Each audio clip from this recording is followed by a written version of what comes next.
Hello and welcome to the Happy Glow. My name's Nicola. I am your host. Surreal to even say those words, but here we are.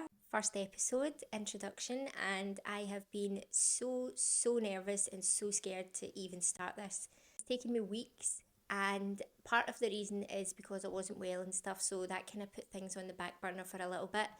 But now that I'm feeling better, and then I've been telling myself that I don't really want it, so that if I don't actually do it, I won't miss it or I won't feel like I'm missing out.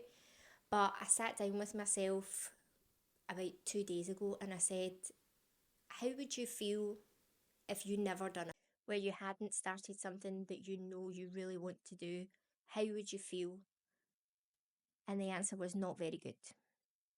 So, in order to stop the version of me a year from now feeling like rubbish because I hadn't started it when I had the opportunity and I had the chance to, here we are. So, a little bit about me. I am 33 years old. Woohoo! And I'm from Glasgow. I have been on my own spiritual journey for about 4 or 5 years now, and it has had its good and bad moments.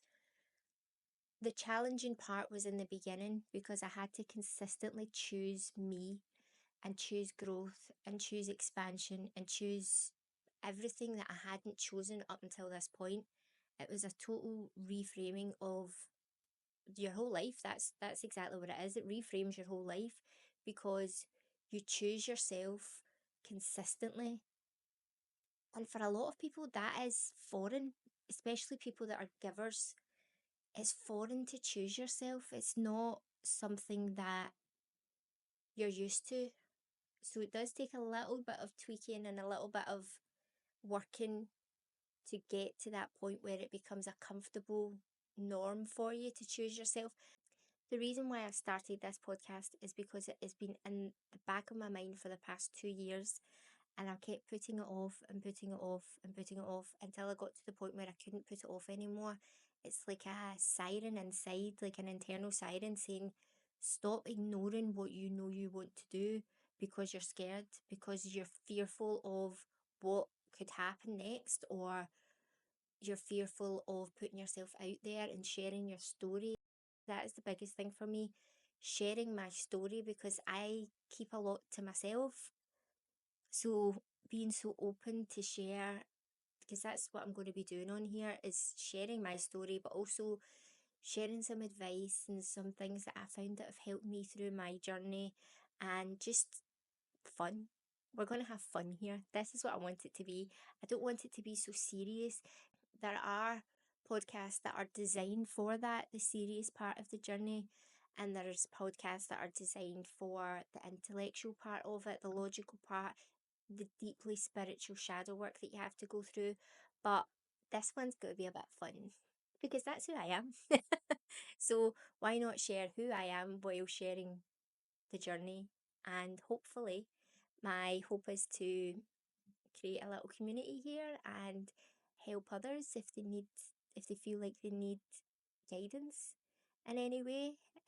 Be Even if it's a conversation, be open to having conversations with people, because sometimes all you need to do is be open to having a conversation, say things out loud, and you come to your own epiphanies through that conversation.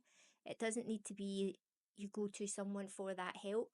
You have all that help inside you, so you don't need to go anywhere. Sometimes even just saying things out loud, you go, that's what I need to do, or that's what I should have done. The biggest hurdle for me when starting this was myself.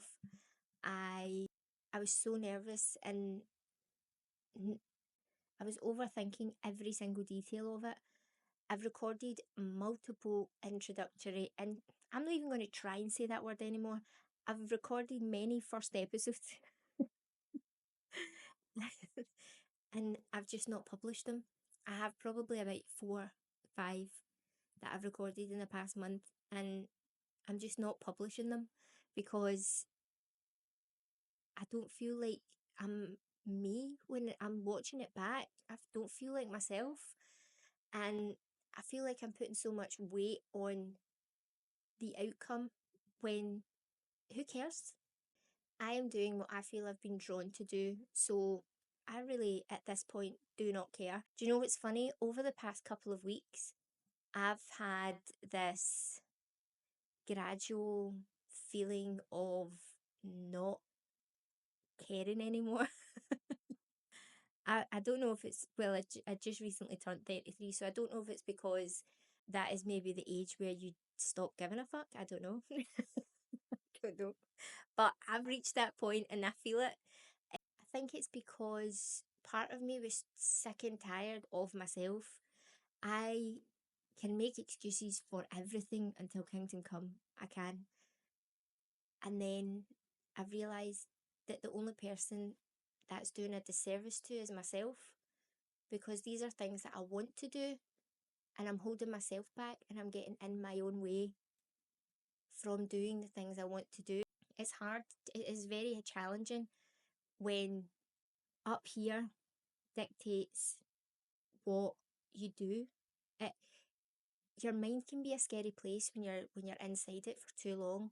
Everybody has been through challenges, whether that's physically, mentally, emotionally, spiritually. So the challenge that we go through, no matter where it shows up, is universal. Challenging experiences is universal. Everyone can relate to that, and they do help you grow, but it's not the challenge that helps you grow, it's overcoming that challenge and how you done it. And if you did do it, or if you didn't, that's also okay. Not every challenge has to be faced. I am a good cook, but I tried to make a steak pie once for New Year's for my first time ever, and it didn't quite go to plan. That was a challenge I chose to take on. So not every challenge should be faced. Or if it involves cooking, maybe try it out a couple of times before. I cannot believe I decided to try my hand at making my first ever steak pie on New Year's Day. Who does that? Me. But not every challenge has to be faced then and there. You you can build your way up to challenges in baby step. For instance, over the past 12 to 18 months, I have been encouraging myself to face fears and challenges and do things, follow what brings me joy, find what brings me joy. As you grow and evolve, different things will make you feel different ways. Like, for instance, you might enjoy new things and you might not enjoy the things that you used to do as much. As you evolve and grow, and a whole new world opens up to you. Over the past 12 to 18 months, I have been facing all the fears that I've had with being seen and being out and about on my own. So I started off going on solo dates, like trips, day trips here, there, and everywhere in Scotland. I went out for dinner on my own and I had dinner and a couple of drinks on my own, and it was great fun. It was not as scary as I thought it was going to be, but doing that built me up to be able to go on my first ever solo holiday, which is what I'd been wanting to do for such a long time. I was just too scared. I was nervous. I wasn't sure how it was going to go, if I could even do it on my own. I there was so many things going through my head, and I got in my own way and stopped myself from going. But then by doing the baby steps beforehand, that allowed me to embrace the experience when I did go on my first solo holiday. And then it gave me the bug. And I went on my second solo holiday a couple of months later. It literally was just recently, because it was November last year and March this year. I'm not a huge fan of extreme heat, so I don't really go in the summer. But when the weather starts to get a bit cooler, I'll be planning my next trip. And I was so excited. In preparation of starting this podcast, I was given the gift of being able to view my own journey over the past few years. And one of the questions that I found myself asking myself in order to answer it here was, why did you start the journey? Why did you choose to go on a journey that you had no idea what was going to happen? or who you were going to be as you evolved. The reason why I started this journey was because I was deeply unhappy. I had some serious mental health issues going on. And a lot of people did in 2020. Thousands, hundreds of thousands of people were in the same boat, and we all just tried our best to get through it as best as we could. And I turned to spirituality, and I found that it really helped me reframe my thoughts because I was tired of feeling the way I was feeling. And I was so grateful because I had a great family support and great friends support. So I had a lot of support around me. It's easy to say if you've got support, then it makes it easier. It only makes it easier if you're willing to talk to those people. And it took me a long time to be able to speak to the people that I love and care about and that love and care about me. And then while I was on this, when I began the journey and while I was on it, I realized that my mindset was shifting to not, I wasn't thinking of what I was lacking anymore. My mindset shifted more to being grateful for what I did have, and I was able to build upon that. And the biggest thing for me was I began journaling, and that was my saving grace because I don't tend to share a lot of my feelings. So I do share, but I keep quite a lot for myself. That's why this is so scary because I'm going to be sharing a lot more on here than I am used to or comfortable with. But in the discomfort of sharing, I hope that maybe I could help someone, anyone, one person, and it's all worth it. It will all be worth it. I forgot where I was. I'm going to be doing this all the time. I do have a notepad to keep me in some bits to keep me on track, but I've not followed a single thing I've written down. I've literally just went do everywhere. There is 9 bullet points here, and I went from 1 to 4 to 3 to 7, 2 to 9 to 6. I went all over the place. Another reason why I chose spirituality and growth was because I wanted to rediscover who I was. I wanted to understand myself because I didn't. I didn't. That's as simple as it can be. I didn't. I didn't know why my mind was working the way it was, why I was feeling the way I was, why I was thinking the way I was. I just wanted to understand. I just wanted to. I, I felt in the beginning that I had to be fixed. And I understand that I am not the only one that started this journey and felt you had to be fixed, that there was something that was broken or wrong, or you insert any other word that you find fits. But I realised very shortly into the journey that we're not broken. We don't need fixed. We just need to understand and rediscover who we are. And made that helped to reframe the journey too. I wasn't going into the process to fix or change who I was.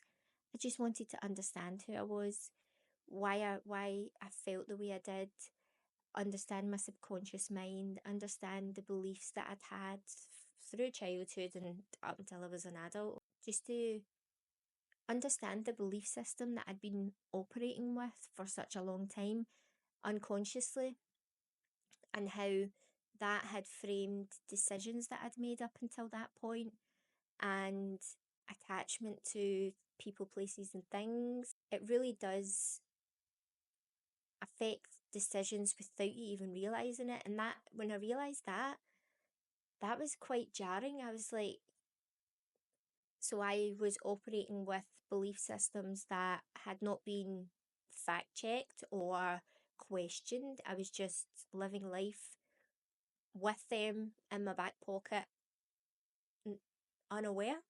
I didn't realise. And the more you go into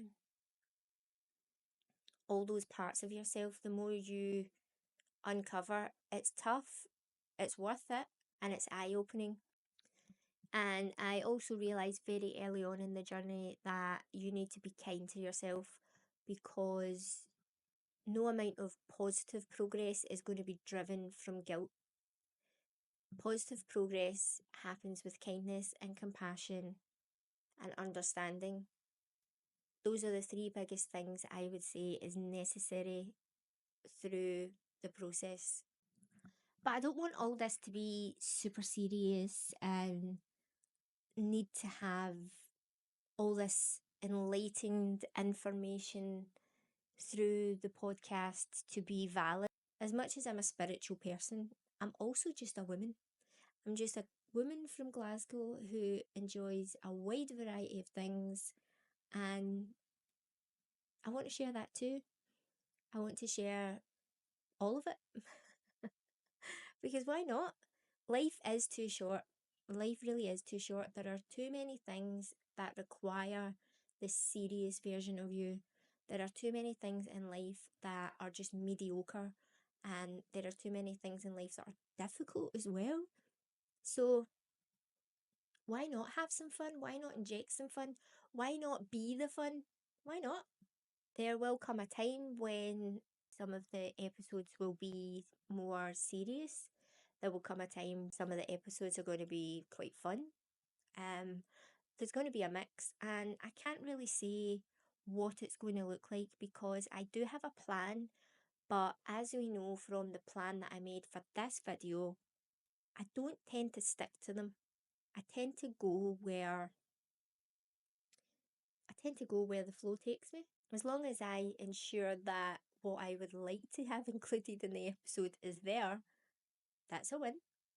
Everything else is just fun. And the reason why I called it the Happy Glow is because everyone has said to me for the longest time that I'm too happy, I'm too smiley. Funnily enough, my whole childhood was filled with people making fun of my voice. And now here I am on a podcast using what? My voice. And guess what I'm also doing? Smiling. And guess what I'm also doing? Laughing. So, ha ha to you. You didn't knock me down. You didn't make me question myself. I've always smiled. I've always spoke because I'm a chatty Cathy. And you know what's also even funnier? I started a TikTok two years ago, I think. Yeah, 2 years ago now. I started a TikTok account, and part of it was to get used to posting myself, to be seen, to allow myself to be seen, and I have so much fun with it. There are so many wonderful people on there, and a few people have mentioned that I have a lovely smile, and a few people have also said that they love my accent, and things along that line. But in comparison to what I've just shared about growing up and where I'm from in Glasgow is considered a council estate or a scheme, whatever people call it, different things. And in that scheme, I was always called Posh Spice because I don't necessarily sound like I come from a scheme, and that's just the way I've always spoke right from I was from when I can remember. I think 7 is my earliest memory of being called Posh Spice, and that's when I realised I was different. I didn't know I was different until that point because nobody had said anything, and generally kids, we know they can be very forthcoming with their opinions and very honest, which is a blessing. and is also funny and hilarious sometimes. But as kids, you would expect the kids to notice there was a difference initially, but it was adults that said it to me. Listen, I'm not Posh Spice for a start, right? But that was just, in my mind, that put me as an outsider right from the get-go. And I felt different ever since. Not in a bad way, just different. There's nothing wrong with being different. It's actually quite funny because there are people that I know through life that have been different in some form or another. Again, not in a bad way, just different. And I look at their experience and their experiences that they've had from that lens, and they've all had great experiences. So I think as I got older and went into my teenage years, I had the programming of that I was different. I also wore glasses as I was when I was younger. I also when I was very, very, very little, I think possibly about three-ish maybe, I had an eye patch.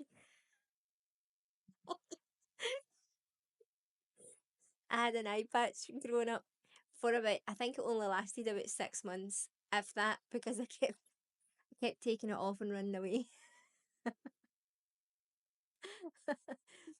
And that was when I got glasses, I'm sure.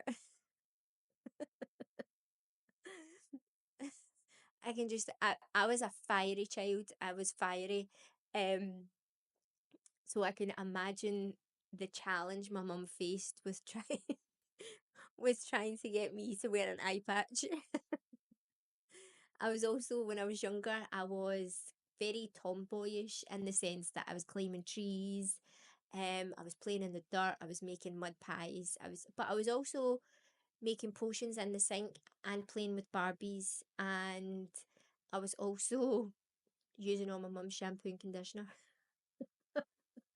So I was a mix of both, but I can imagine my mum trying to wrangle me to put an eye patch on, and then noticing within minutes that it was no longer on, and then realizing she'll either have to put another one on or just go with it. I think she chose to just go with it because she realized that it wasn't going to happen.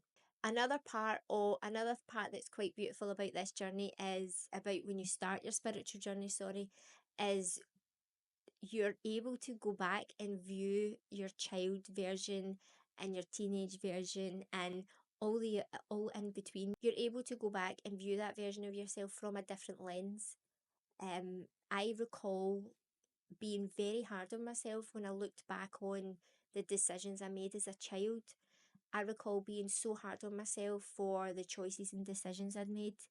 And they weren't bad by any stretch of the imagination, but I was so hard on myself. I was harder on myself than I was on the adults that were around me that should have known better. And now when I look back from a different lens, I can see the situation or the surrounding situation and circumstances that led to certain decisions. I can see that for what it was now, and I'm not hard on myself, and I'm not thinking in my head, you should have done this, you should have made that choice because you done this and that makes you a bad person, or along those lines. I was very nasty to myself, I will admit. I was very hard on myself.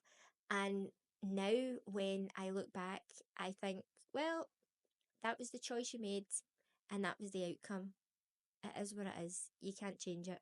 So that's the shift. I don't know if anyone else is like this, but I could be driving to work and then I will get a thought in my head of something I done when I was 14, a random Tuesday night or whatever, a random Saturday night, whatever it may be. And I think, and I cringe and I get all red-faced, think, why did I do that? Why did I say that? Why did I this or anything? And then I think to myself, wait a minute. Me as a 33-year-old woman, I still make mistakes. Even me as a 30-year-old woman, I still made mistakes. Even in my late 20s, I still made mistakes. So what right have I got to judge a 14-year-old who's learning and growing and experiencing? What right have I got to judge the mistakes that the 14-year-old version of me made? Those mistakes led to growth. That growth led me to the point I am at right now.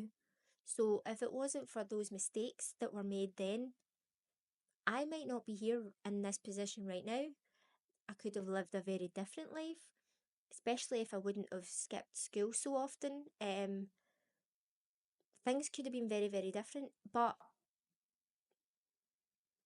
the choices I made led me to today, and I don't regret any of them. I've been trying to reframe when those memories pop up again.